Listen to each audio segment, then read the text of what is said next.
Hey guys, my name's Jordan Freud. I graduated in July 2020, so just a few months ago, having studied English and Comparative Literature, a degree that I took in the School of LCS, Languages, Cultures and Societies. That was originally a 3-year degree, and I ended up doing 4. So today I'm going to try to cover 3 or 4 main topics. The first, in no particular order, is being autistic or neurodiverse at university, what that's like. Secondly, related to that, looking for jobs as someone who's neurodiverse and autistic and gaining employment. Another one is going to be, and I suppose I'll thread this throughout, is my journey through university, my journey, and then how that has considered translated into the past few months and working professionally during COVID, which is a massive shock. Um, and I might also talk about working in the creative industries. But before I do start, I'd love to say that I mentioned my year in industry, and in speaking with the careers service, I was reflecting and I thought actually that the single thing that stood me in the most or put me in the most likely position to be able to gain employment and to speak with employers in a humble but confident manner was my year in industry. I, as you can tell, I'm a kind of a literature student, so I'm quite nerdy in one sense. I do love the research that comes with doing a degree such as that, and that will be part of my job soon enough. That said, I knew I wanted to do a year in industry. I knew right from the first or second year, and that's not really something that's done so often on the English and Comparative Literature course. I set about finding anything I could, but trying to piece together a full year because you're supposed to do 12 months, and I really would encourage you to get involved if that's something of interest, or a year abroad. My point is that you learn so much during that third year, and then you have an entire fourth year in which you're maybe writing a dissertation or studying for your finals, or doing your OSCE if you're in the medical department. And I suppose, overall, what I would also advise is that you do something whilst you're at university that has practical outcomes and that shows that you can work within a team, that you can work in certain environments. For example, if you have a job that helps you to fund your university degree and you're working in a local shop or you're working at a bar, that is brilliant. It ended up being a great buffer for me. If I hadn't done my year in industry, which for me ended up being three different placements, 2 in London, 1 in Bradford, then I wouldn't be in the same position. I wouldn't be able to work my job as I am. So a bit more about being autistic and being neurodiverse. The language is very contentious, but essentially I am autistic, or I live with autism spectrum disorder, which some people shorten to ASD in capitals, and I have Asperger's. These are social and learning developmental disabilities, but most importantly, the thing that really disables me is society. Something that you may or may not have heard about is ableism, and that's the idea that it's society that puts up barriers to people who have what are called impairments. So something like autism, or a physical disability, or sight or hearing loss, or being deaf disabled. However, what I would say is that I was very fortunate at Leeds to gain really brilliant support, and that had at least 2 or 3 layers. The first being a specialist disability mentor. Mine was called Trevor. I'd love to give him a shout out. And I also had a personal tutor, as everyone does. And here's where I suppose I'll start talking about my university journey, because I will be completely honest, in first year, my time management was abysmal. I was turning up to lectures late. I was finding it difficult to manage my work, that versus my social life, getting used to cooking sometimes, not often, but cooking in first year. And then even in second year, it was a whole new thing to me. And that continued throughout. I should also say that being autistic or neurodiverse, which does give a lot of strengths as well, I get overloaded with information sometimes, which everyone has at points. You get really busy and you feel as though you just can't do that much more work. And the truth is, I want to say to all of you, having had the experience myself, and being in a position to give back, so to speak, is to say it is okay that you have those feelings.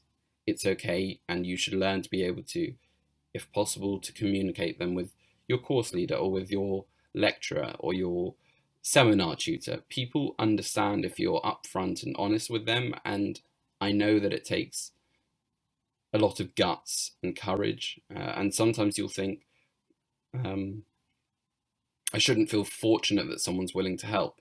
It should just be a given that I get the support I need, so-called reasonable adjustments. And the truth is, if you've never done it before, then let me say, going into the new year, celebrating Disability History Month, etc., you can start at any point in your university degree, in that career that could be 4, 6 years, etc.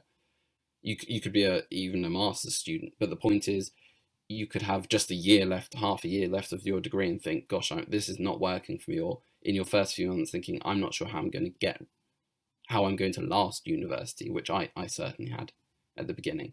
And the truth is, if you try to reach out to people and be honest, then, and try to look towards a solution, then someone should be able to help with that. So being autistic at university, for example, and I must say here, give the caveat that people who are on the spectrum, the autism spectrum, they have so many different personality types, different strengths, different things that they find difficult. So I wouldn't want to generalize, and here I am only speaking from my personal experience, but I found it really difficult to juggle trying to be sociable with people because I always wanted to, but finding it really difficult, not knowing what to say, not knowing what to do in a group situation, not really feeling comfortable. At points, really liking people, but just not knowing how to consolidate those relationships.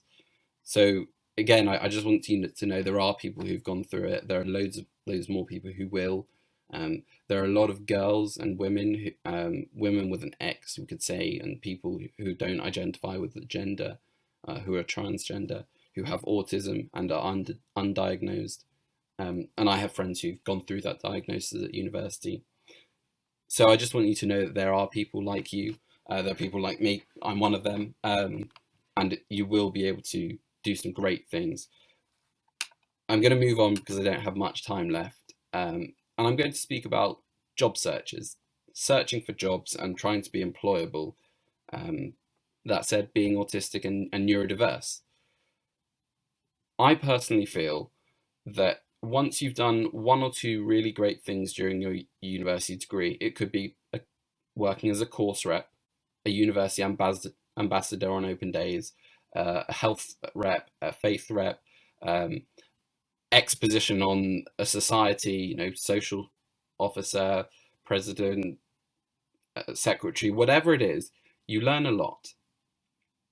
But the truth is, you're going to feel as though you probably feel pressure from other people and the need to apply for loads of jobs. I hear of people who apply for, 50, 100 jobs, and it's really difficult. For me, I was exhausted at the end of my degree, so I finished in June, knowing I'd hopefully graduate in July. And I was completely exhausted. I needed time off. I wasn't yet ready to start looking for jobs. I might search a few things, but I just wasn't really ready, even though I'd had work before. The saddest thing I must also add, with complete honesty, is that I had a job set up for postgrad. I was going to be working on a theatre show as an assistant director and potentially as a stage manager in September or December in Manchester, and sadly that fell through due to COVID, which was really difficult to take. That took months to process, if I'm completely honest. And I just want to say to you that it's okay to process these things, and it's okay and it's even better to be open-minded and not pigeonhole yourself. I was involved with LSTV, the student television station, with LSR, the radio, theatre groups, both open theatre and theatre, TG theatre group, and I was still worried about getting a job. And there are people who've done so much more than me. The point is, it can be exhausting, and it's okay to feel that way. So solutions. I think the best thing to do, and you don't have to take this advice, but I think the best thing to do is to target applications. And what I mean by that is choose a list of 20, for example, 20 organizations, schemes, employers, and think about what it is you want, why you want to work there, what you think you can bring. Take a bit of time to mull over it and target always send a cover letter or however they ask for it. Always something that's specific to their company that says, I have these skills. The reason I want to work for you is, or I haven't worked in this sector before. I work in the creative sector, but I could say I'm interested in the banking sector, and this is what I can bring from my side. So I really do think if you're the type of person who benefits by doing multiple applications every day, every week, every month, or whatever, that's okay. And if that works for you, great. But I believe it's better to be targeted and to give yourself rests when you can. You might be working on a couple of CVs and a couple of applications one week and send them off, and then you think, I need the weekend, I need the next few days to replenish, and I need a few days next week to replenish. That's absolutely fine. I always went to Media Futures events. They're hosted by the Media School. Always great to get in touch with them if you're interested in the creative industries or theatre. Meet as many people as you can whilst you're at university. That could be meeting them at an event that the society has set up for you, or a university lecturer has, and you just say, it was great to meet you, or I'm really interested in more. Something that can help is ask if you can go for a coffee, or at the moment it'll be a Zoom. I know you're really busy at the moment, but do you have a moment for a Zoom? Maybe 5 minutes, 10 minutes. That's good. I also want to mention I was mentored. I had what's called an e-mentor. His name was Barnaby Peel. He's a director and producer who works in TV, mainly in factual documentaries. And he helped me a lot. So look out for the e-mentoring schemes in a load of different areas, different fields. So I just want to round up a bit and talk about the reasonable adjustments and when you're looking for a job. What I think is really important is this: self-disclosure, which means talking about your disability or talking about your background, be it coming from a low-income background traditionally, or a whole array of things. I think if you want to, can be really great to talk about it, especially because companies are looking to become more diverse. But I think what's really important is that you should know that you can and should be met positively if you ask for reasonable adjustments. That means you ask for things that allow you to do your job, allow you to be an asset to a company. It could be that you get extra time on certain work. I had that at university. It could be that you have an external buddy, which means someone who's in a different department of a company who you can just ask any question. It will be confidential, and it won't impact the dynamic that you have with your colleagues and your team. It could be a device that you need to help you do certain types of work. I also want to talk about the end of my journey so far, although that's, as I say, just beginning, and I really do say all of this with great humility because I was on the other end of applying for things only months ago, and I could only dream of being in this position. But you remember how I talked about being awful at time management? Well, I now not only manage my time, but I manage the diaries of about 4 or 5 colleagues at work, which for me is mind-boggling. It shows that disability support did help me a lot. And as I say again, I really encourage you to, if you're disabled or you're neurodiverse or anything like that, or have a mental health issue that makes things more difficult, admittedly, than it is for other people, then please try to ask for help and reasonable adjustments. Know that people have gone through it before and that you will be successful, and your best is absolutely the best for you. That's really important. And I just want to say thank you and best of luck. I think being a Leeds alum is an absolute honour it's great, and I can't wait to hear from people soon.